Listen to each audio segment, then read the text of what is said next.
The Chicago Bears have competition all over the roster at training camp. But on paper, a lot of it looks more about who's going to be where on the depth chart and less about who's going to make the 53-man roster.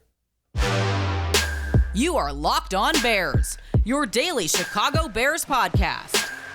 Part of the Locked On Podcast Network, your team every day.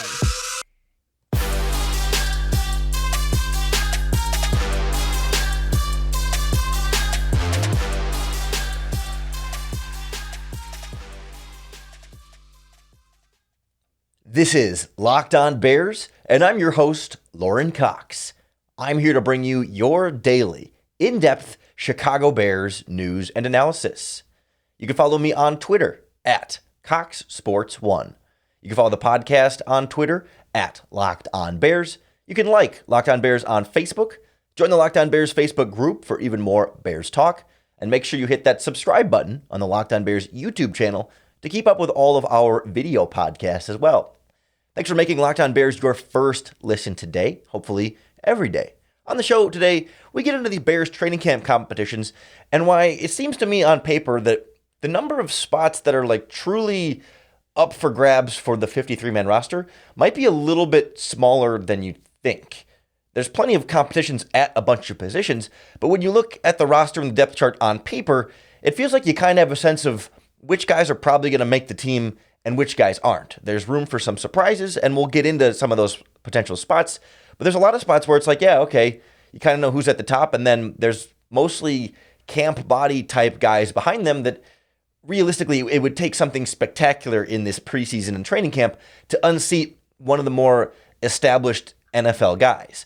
Not that Ryan Poles and Matt Eberflus have specific ties to too many of the carryover players, but you just kind of have a sense of who has more established cachet in the NFL, and as a result, are going to be more likely to make the 53-man roster than the lesser-known guys coming in the offseason. Like, when you look at the Bears' offense, for example, we know quarterback, Fields, Simeon, Peterman.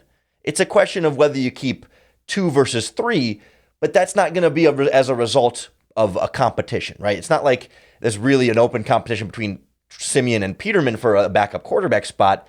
It's just, where do they have the extra spot? Do they want to use that third quarterback spot as one of the 53s, or keep 2 quarterbacks and have an extra player somewhere else that can contribute on special teams or somewhere else? So it's like not really a tough decision there. Or at tight end, for example, you got Cole Kmet starting tight end.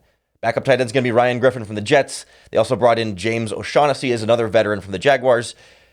That's probably going to be your 3 tight ends on the roster. They could keep Rice and John as a 4th tight end, maybe if they decide they want a 4th, but otherwise they just go with 3, and it'll come down to like special teams and whether they want to have that 4th tight end versus maybe the fullback. But it's not as though that we realistically see a path for one of the undrafted free agent tight ends or Rice and John. They seem like at this point long shots for the 53-man roster. There's still a competition there. They're still competing for backup snaps with Ryan Griffin and James O'Shaughnessy, and there could be a path where one of those other veterans struggles drastically and loses that spot to one of these lesser-known, unheralded players. But it doesn't seem super, super likely at this point. That's kind of where I come back to with a lot of these positions. It's like, yeah, there's always wild stories that happen and players that emerge out of nowhere and fight for that 53-man roster spot, but there's a lot of those unlikelies on this roster. Even at the offensive line, where there's so much competition, when you look at offensive tackle right now, assuming Tevin Jenkins is out the door, it's going to be some combination of Riley Reif, Larry Borum, and Braxton Jones. 2 of them will start. The 3rd one will be the backup. And, I mean, yeah, Julian Davenport could be a 4th if they want to keep 4 offensive tackles. But nowadays in the NFL, you're usually only keeping 3, 2 starters and a swing tackle. And kind of seems like those are the guys. And we know who the 4th guy would be if they wanted to keep a 4th one. But again, do you keep a 4th offensive tackle versus a 4th tight end versus a 6th wide receiver versus an 8th defensive lineman? I mean, we'll get into some of those combinations, but it's like, yeah, we kind of know where this offensive tackle position is. It's not like that Lachavious Simmons or Sean Coleman or Gene DeLance are going to come out of nowhere and really unseat those other guys at the top. So it is a competition, but it's not a total mystery what's going to happen there. The 2 spots on offense where there actually is a lot of unanswered questions then are the ones we haven't talked about: interior offensive line and wide receiver. we kind of know, when healthy, who the three interior offensive line starters are going to be right now. Cody Whitehair at left guard, Lucas Patrick at center, Michael Schofield at right guard. There's the broken thumb now for Lucas Patrick that complicates this and could complicate how many offensive linemen they keep on the 53-man roster. If Patrick isn't ready by week 1 but doesn't need to go on PUP or IR, just need to keep him around, you might keep an extra backup offensive lineman. And then that's where it gets wide open, because you have Sam Mustipher being able to now fill in as the starting center and maybe start at center week 1 if Lucas Patrick isn't available, but also cross-training at guard to be able to play both of those spots. You got Doug Kramer, the rookie 6th-round pick out of Illinois, exclusively a center at this point. And then the two other rookie guards, Zachary Thomas from Utah State and Ja'Tyre Carter from Southern University, 6th and 7th-round picks. Not all 4 of those guys, Mustipher, Kramer, Thomas, and Carter, there's not room for all 4 of them on the 53-man roster. And that one, to me, is much more a wide open combination of players they could keep. Almost any combination of those 4 I could see as realistic. At this point, given that Sam Mustipher is starting for Lucas Patrick, he's pretty much a lock as one of your backup offensive linemen. But then it's between Zachary Thomas, Doug Kramer, and Ja'Tyre Carter. As far as, do you keep one of those guys? Do you keep 2 of those guys with Sam Mustipher? All of a sudden, that's 9 offensive linemen on your roster, which some teams will do, but a lot of teams like to stick to around that 8 number nowadays on their 53. So very much a real and open backup interior offensive line competition on this team. But it's like, other than that, and the obvious at wide receiver, tackle spot seems like we kind of know what's going on. Just we don't know who's going to start. Important conversation, but 53-man roster-wise, we kind of know the guys that are probably going to make the 53 there. Probably know the guys at tight end pretty clearly. Quarterback, it's a question of whether they keep 3 or 2.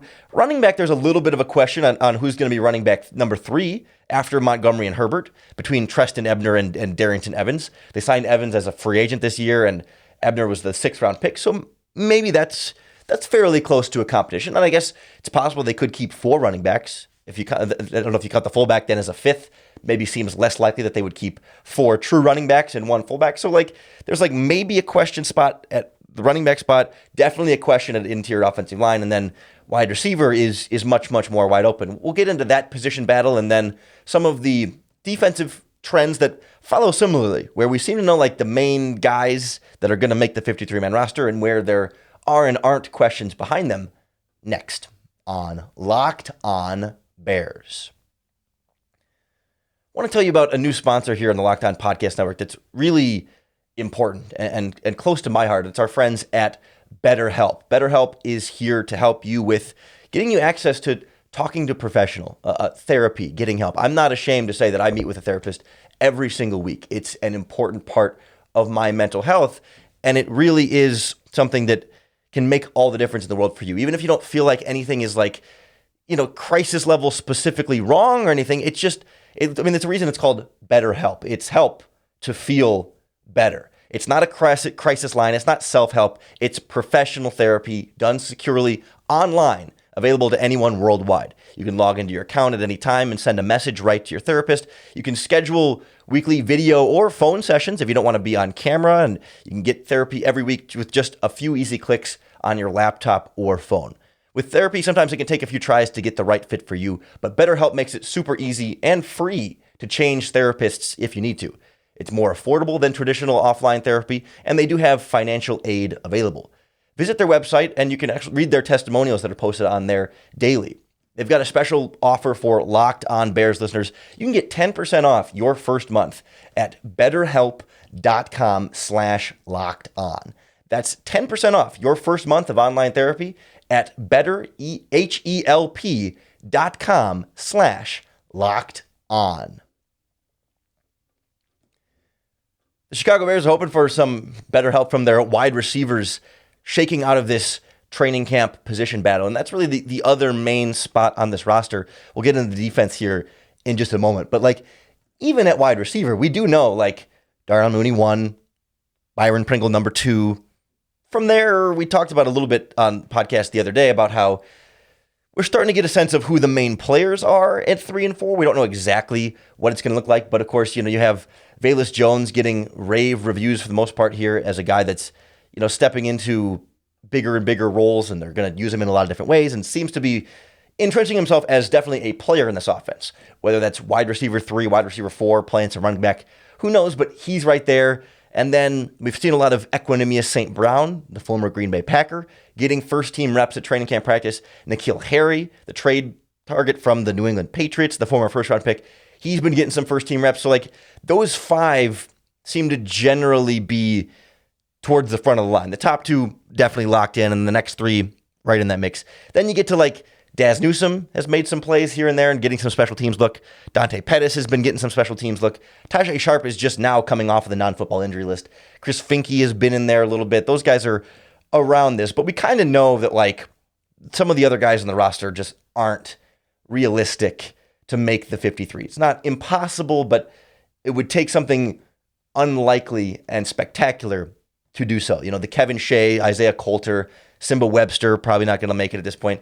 We haven't heard much about David Moore up to this spot. He's got some good NFL experience. He just hasn't stood out at this point. I think he's still in the mix there, but it comes down to, you know, how many of these guys are going to be able to contribute how much on special teams. You know, is N'Keal Harry going to dedicate himself to that to make this 53-man roster? Equanimeous St. Brown has done some of that in Green Bay and certainly has the blessing of the offensive coordinator. That'll go a long way. But, like, Dante Pettis, Tajay Sharp, David Moore have all been NFL wide receivers in games before, but can they be enough on special teams and outwork some of those other younger guys on this roster to make those 53-man spots? Because if you're going to be wide receivers, especially wide receiver 6 and wide receiver 5, you have to be a special teams contributor. 4 is going to need to do some too, but going to rotate in on offense quite a bit. And we come back to this question of, like, how many wide receivers are they going to keep? Do you just keep 5 and maybe keep extra depth on the offensive line while you've got Lucas Patrick's injury? Or do you keep 6 and maybe not keep as many cornerbacks then or as many linebackers then? You're not at that point not fully competing with other players at your own position, but competing across positions with other players for special teams roles. Because in a lot of those situations, and it's not universally true, but there are a lot of those special teams positions that a wide receiver could line up there, a linebacker could line up there, a defensive back could line up there, a tight end could line up there, a running back could line up, all in essentially the same spot or same role on some areas of special teams, to where you're competing with each other, even someone with maybe a very different body type and skill set otherwise that you might have. So wide receiver, very real 53-man roster spots up for grabs. Interior offensive line, very real 53-man roster spot up for grabs.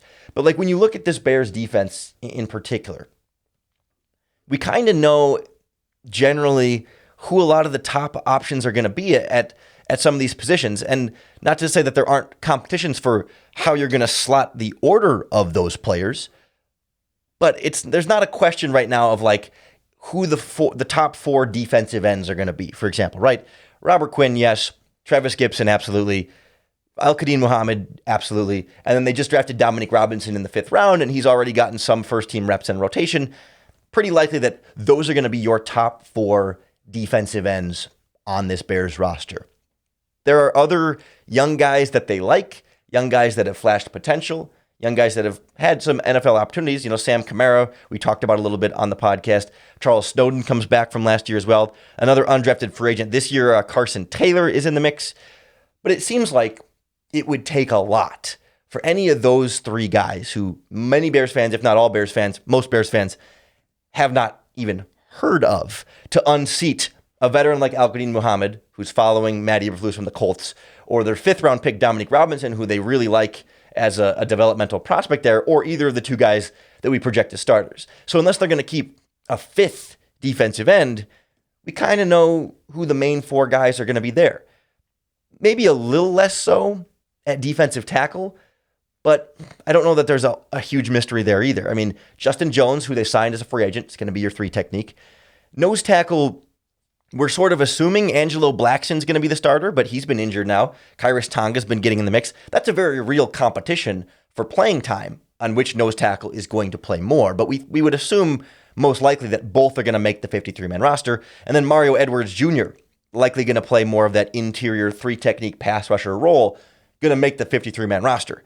They have Mike Pennell, who they signed in June, like after the draft, free agent from, I think, Atlanta, but he's played for the Chiefs in the past with Ryan Poles. he has a shot, I guess, to unseat, maybe a Kyrus Tonga or an Angelo Blackson or something, or maybe to really demand that they keep 5 defensive tackles. But it does seem like 8 total, like, 2 starters at each spot and then 2 backups at each spot. Usually seems like the nice round number. And they've got some other undrafted guys, LaCale London from a couple years ago, Micah Treadway from Minnesota this year is a prospect to like, or they have Azoya Alufohai, who they brought in on a futures deal this year, but would take something pretty unlikely or unexpected for them to unseat one of the more established veteran type players that have been around longer and played longer. Like that's sort of the theme I'm seeing so much across this Bears roster. I think the one position on defense that has the most, I think there's 2 spots on defense that have the most up for grabs, linebacker and cornerback. We'll kind of go through the back 7 where more of that competition does exist and look then bigger picture at what this means for the whole Bears roster next on Locked On Bears. Training camp means football is in the air, and if you want to get as much football as possible, our friends at BetOnline.net are going to be the fastest and easiest way to check in on all of your sports betting needs, all your favorite sports and events, not just football. You've got Bears playoff odds, Bears week 1 odds, Bears odds on their win total over-under set at 6.5, individual player stat odds as well, but all your favorite sports and events is at the number one source for your odds, lines, and games, BetOnline. Major League Baseball season trade deadline shaking a lot of different things up, plus futures on basketball and hockey. You've got soccer, tennis, boxing, all the combat sports, and esports, golf, you name it. BetOnline is your top online resource for the sports wagering information you need, even live in-game betting year-round. Head on over to BetOnline today or use your mobile device to learn more about all the different action happening today. BetOnline, where the game starts. The biggest real 53-man roster competitions on this Bears defense, for me, start at cornerback and linebacker. I want to start at cornerback in particular because I think that's where the most types of familiar faces are going to be. The names that are a little bit more, not quite household names, but more easy to remember, right? We know, much like a lot of these other positions, Jalen Johnson, 1, Kyler Gordon, 2, done. There was and has been a competition between Thomas Graham and Tavon Young to be cornerback 3 in the slot. Thomas Graham has not practiced at all at training camp up to this point, dealing with a hamstring injury. The longer that goes, the less likely it seems that he will be the slot cornerback. And given that Tavon Young is already the experienced veteran, I think he was going to be the favorite anyway. So we can fairly confidently say Johnson, Gordon, Young, with an asterisk on Thomas Graham maybe in there. And then Kindle Vildor has clearly been the number 4 go-to cornerback. Like the next man up on the outside this offseason has been Kindle Vildor. I'm about ready to lock Kindle Vildor in on a spot, lock in Jalen Johnson, lock in Kyler Gordon, and then more or less lock in Tavon Young. Maybe not fully locked in, but penciling in Tavon Young. Given how well Thomas Graham played last season and how much excitement there is about him as a prospect, you would think he's probably pretty safe to make the 53-man roster. But if he stays injured and doesn't practice and some of these other guys keep practicing and showing things to the coaching staff, I don't think Thomas Graham is guaranteed a roster spot just yet. He's probably fairly close to guaranteed, but not guaranteed a roster spot. So that's a little bit up in the air. And I think like the one who's really the most on the bubble and in trouble, rhyme unintended but appreciated, is Duke Shelley.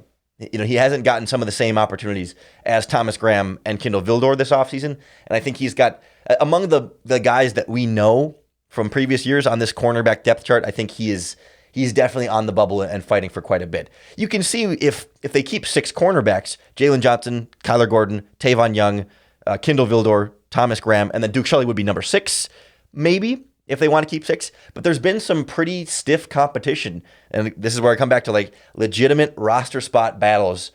A little few and far between, but one of them is here at cornerback with Lamar Jackson making some diving plays, some interceptions, some pass breakups at these training camp practices. Heard about Bo Pete Keys having some opportunities as well. Greg Stroman with the second team in there. Michael Joseph is just coming off the non-football injury list as well. There's some real players there for that 5th and 6th cornerback spots. And much like we talked about with wide receiver, so much of that is going to come down to special teams. Duke Shelley would seem to have an advantage there, given how much he contributed on special teams last season and the year before that. And he's got some advanced years in the system or in this team and in the NFL on some of these other younger players at cornerback. But Lamar Jackson has been a starting outside cornerback in the NFL before, so he brings some real talent to keep an eye on too. So there's a lot still at stake at that cornerback spot, and then also with the backup linebackers. Roquan Smith being out has given you more opportunity to see these guys. We know it's Roquan, Nick Morrow, set in stone, locked down. In Roquan Smith's absence, it has pretty much emerged that your top two backups behind those two guys are Matt Adams and Joe Thomas. So you've got, I think, those four, barring injury or something else, or even a suspension for an arrest, for example. Those four seem like fairly surefire locks to be on your 53-man roster. Then the question just becomes, how many linebackers do they keep? You might think 6, because if you're in a 4-3, 3 linebackers, 3 backups for them. But given how little they use the third linebacker, they're in the nickel the majority of the time, so it's really 2 linebackers playing most of the time and then 2 backups. But maybe you for sure would want to keep like a 5th for the base down, but maybe you keep 2 total backups to go with your 3 total starters, or maybe you keep 6. It'll kind of depend on those special teams opportunities, and that's wide open with Caleb Johnson, Jack Sanborn, Noah Dawkins, all showing you a lot there. Christian Albright and CJ Avery also in the mix as undrafted rookie free agents. I will fully say that one's open, but for me, it's like those 2 positions, linebacker and corner on defense, and then the 2 spots on the offense, wide receiver and interior offensive line. Maybe running back. We can throw running back in there. It's one player, one spot, but we'll throw running back in there. But it's like 5 positions, 5 position groups. And really, if you count all the spots at those, it's like maybe 8 or 10 guys that we really feel like are totally open and up in the air. But that leaves, 43 to 45 of your 53, not set in stone. I'm trying to be careful about the language I use here, but fairly we have an expectation of probably about who 45 to 40 of the 53-man roster guys are going to be at this point, just because there's a lot of those offseason edition, undrafted free agent camp body type guys, and not a lot of true veteran competition guys that are really fighting for 53-man roster spots. It's much more like shaping out what order the depth chart is going to look like, but not exactly who's going to fill all of those 53-man roster spots. I don't mean to downplay the importance, because there's certainly competition then for who's going to make the practice squad. There's always opportunities for 1 or 2 players to really impress in practice over the next few weeks and in these preseason games to be that surprise player, to knock off one of those cornerbacks, or maybe to knock off one of those tight ends, or knock off one of the running backs. I mean, there is flexibility and pliability there. We're not putting all of these guys in permanent marker just yet, but it does feel like we have a decent sense of the main 40 to 45 guys, and then it's the 8 to 10 to 13-ish in that range, however you want to do the math there, that are left a little bit set. We kind of know, I didn't specifically get into the safeties, but Eddie Jackson, Jaquan Brisker are your starters, DeAndre Houston-Carson, Dane Cruikshank are your backups, and then maybe your 7th-round pick Elijah Hicks, the safety, maybe could stick as a 5th safety, but you're competing on special teams there, 5th safety versus 6th cornerback versus 6th wide receiver versus 4th tight end, on who's going to fill those key special teams roles. There's still a lot to keep an eye on in all of these battles, and a lot that still needs to be determined and to shake out in these practices and preseason games. It's just a matter of where and what specifically needs to be answered. You can be sure as we find more and more answers to those questions, we'll break it all down for you right here on the Locked On Bears podcast. So make sure you hit that subscribe button to keep up with all of our daily, in-depth Chicago Bears news and analysis. Thanks for making Locked On Bears your first listen today. Hopefully every day. Keep coming back for more. Check out our other Locked On Podcast Network, Chicago Sports Podcasts, your team every day. New crew at Locked On Cubs are doing a great job breaking down the trade deadline and what the second half of the season is going to look like for the Cubs. Locked On Bulls has all your offseason content covered. Locked On Blackhawks, and so much more. So keep it locked here on the Locked On Podcast Network, and come on back to Locked On Bears for your daily opportunity to bear down.